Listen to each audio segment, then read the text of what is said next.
Hey agents, for years I avoided the Dark Zone. Like many PvE players, I had little interest in dealing with PvP, player toxicity, cheating, or hacking. The Dark Zones were simply parts of Washington, D.C. that I generally avoided. But after playing and replaying the open world, missions, raids, incursions, and even heroic content with directives enabled, I found myself looking for something different. Familiarity had become the enemy. Then came Year 8, Season 2, Into the Dark.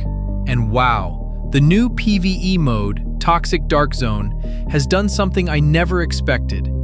It made me want to spend time in the Dark Zone. Not just visit it, but actually come back. What surprised me most is how cooperative and supportive the experience has been. You don't need to call for backup. Players are already there. Agents help each other clear landmarks, survive difficult encounters, revive fallen teammates, and defend extractions. And honestly, I've enjoyed the experience far more than I ever expected. In some ways, even more than escalations. By comparison, Toxic Dark Zone feels fresh because many of us simply haven't spent much time in the Dark Zone. Unlike escalations, which reuses maps we've already played extensively, the Dark Zone still feels largely unexplored. These are large, open environments filled with landmarks, extraction points, roaming enemies, and other agents. Every run feels a little different from the last in this polluted no man's land. And if it weren't for the orange navigation line, I'd be completely lost. Before we begin, it's worth setting a few expectations. Toxic Dark Zone is still DZ content, so the mindset is different from simply clearing mission phases. The stakes often feel higher. You're not just fighting enemies, you're also managing risk, protecting contaminated loot, deciding where and when to extract, and adapting when things go sideways. And if the hunters take you down during an extraction, that hard-earned loot may end up belonging to someone else. Think of this as a quick start guide. By the end of the video, you'll understand 5 essential concepts, how extractions work, and what to expect during your first few runs. For that reason, this guide assumes you're already familiar with endgame activities and understand how to put together and adapt a build when circumstances demand it. If you're still progressing through the game, other activities may provide a smoother path forward until you're ready to venture into the Dark Zone. I'm also not going to recommend specific builds. In my experience, the Dark Zone is something you have to feel out for yourself. The ability to adapt your build is ultimately more important than the build itself. Let's cover a few essential concepts that will help you understand what to expect. The Toxic Dark Zone will rotate among the 3 Dark Zones in Washington, D.C. You can identify the active PvE zone by this green biohazard icon. Throughout each zone, you'll find landmarks to clear, contaminated loot to collect, checkpoints and safe houses for temporary refuge, and extraction areas where you'll fire a flare to call in a helicopter. Once the rope drops, you'll attach your loot and hope it makes it out safely. Once inside, a new toxicity meter will appear. As it progresses through its 5 stages, the penalties become increasingly severe. Feel free to pause the video to review the effects here, but the important takeaway is that no build is immune to toxicity. As the meter rises, you'll become increasingly vulnerable and will eventually be forced to leave the zone and recover before returning. Checkpoints and safe houses pause toxicity buildup. Only fully leaving the DZ clears it, so plan your exit accordingly. Each Dark Zone can feel surprisingly large when objectives are spread across the map. Unfortunately, the quick-step pistol won't increase your sprint speed. When an extraction helicopter is on the clock and you're trying to reach the area before it departs, every block can feel longer than expected. And if you're low on armor kits while your toxicity meter is nearing its final stage, you'll quickly discover just how much you'll miss fast travel. Success comes from planning your route, choosing your destinations carefully, learning useful shortcuts, and avoiding unnecessary detours. The Dark Zone also changes some of the assumptions you may have about your builds. Some of the power advantages you're used to in the open world don't fully apply inside the Toxic Dark Zone. Many prototype advantages, such as higher stat ceilings and augments, get normalized or reduced while you're inside. You can still use prototype gear and expertised weapons, but the prototypes will perform much closer to their standard versions.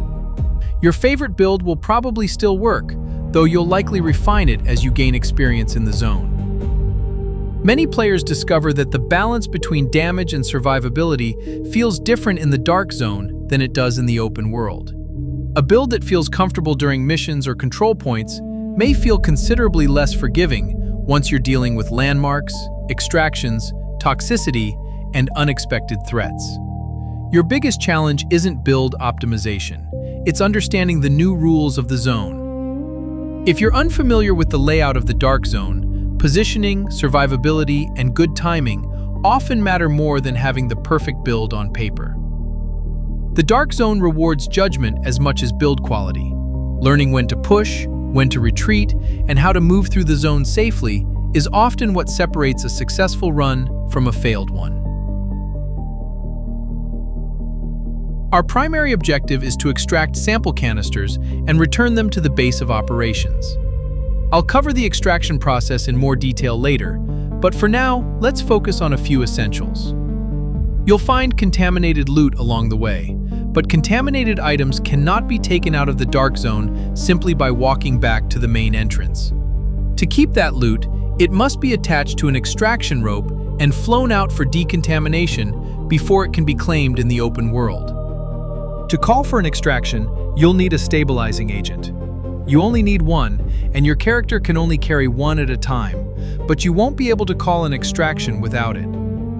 And of course, be sure you have sample canisters, as that's why you're in the DZ. There are two primary ways to obtain sample canisters. The first is through enemy drops. When an enemy drops a sample canister, you'll see a white on blue icon like this one. The second is through Dark Zone crates found throughout the map, often near landmarks and other points of interest. These crates require DZ keys, which can drop from hyena enemies or be found inside key boxes hidden throughout the sewers in the open world. Inside, you'll often find caches containing sample canisters. Some caches contain only a few samples, while others can contain substantially more. Along the way, keep an eye out for stabilizing agents as well. These are required before you can call for an extraction. Once you've collected enough sample canisters and stabilizing agents, it's time to head to an extraction area, fire a flare, and prepare to defend your extraction. Most of your time in the Toxic DZ will be spent moving from one landmark to the next. We're primarily interested in them because they provide large concentrations of enemies, opportunities for loot, and, most importantly, access to DZ crates that can contain valuable quantities of sample canisters. Enemies can drop small quantities of sample canisters on their own, so be sure to collect them as you fight.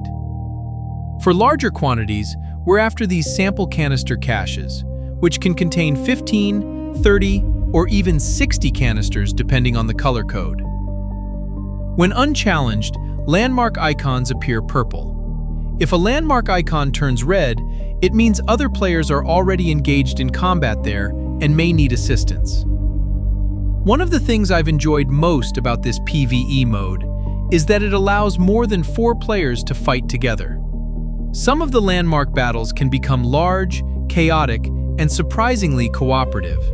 And don't be afraid to collect loot. When a player opens a DZ crate, the contents become available to everyone nearby. What you see is yours to pick up. Once opened, a crate can be looted again after roughly 20 minutes. Some players will run circuits between landmarks, returning periodically as crates refresh. As you become familiar with each landmark, try to remember where the crate is located. You don't want to waste time searching for it, especially if another player has already called for an extraction. When that helicopter arrives, you'll want to grab your samples and get moving. Each Dark Zone contains 3 extraction areas, indicated by these orange upward arrows on the map. If you don't have a stabilizing agent to call for an extraction, you have 2 options. You can continue searching for one, or you can take advantage of an extraction that another player has already called. When another agent calls for a helo, you'll receive an alert. Open your map and look for the highlighted orange up arrow indicating the active extraction area. This is where the pressure can start to build.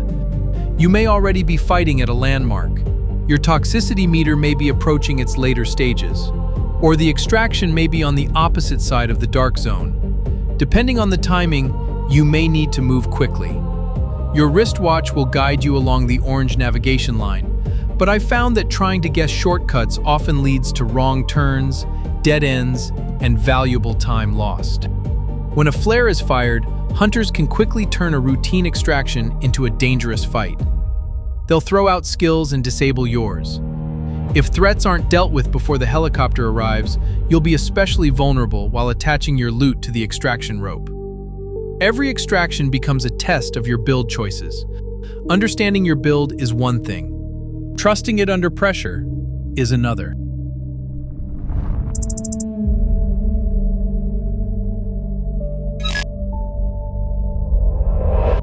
And that's really the lesson. The toxic Dark Zone isn't about finding the perfect build. It's about refining your tactics, adapting your build, and making good decisions under pressure. Sometimes you'll make it out with exotics and sample canister caches. Other times, you might get overwhelmed or wiped out by hunters during an extraction. It's all part of the experience. What surprised me most wasn't the difficulty, it was how much I enjoyed it. For years, I avoided the Division 2's Dark Zone entirely. Now I find myself going back again and again, enjoying the experience each time. If you're looking for a new twist on endgame play, consider giving Toxic Dark Zone a try. You may discover more fun there than you expected. Until the next video, stay strong, stay safe, and stay dangerous.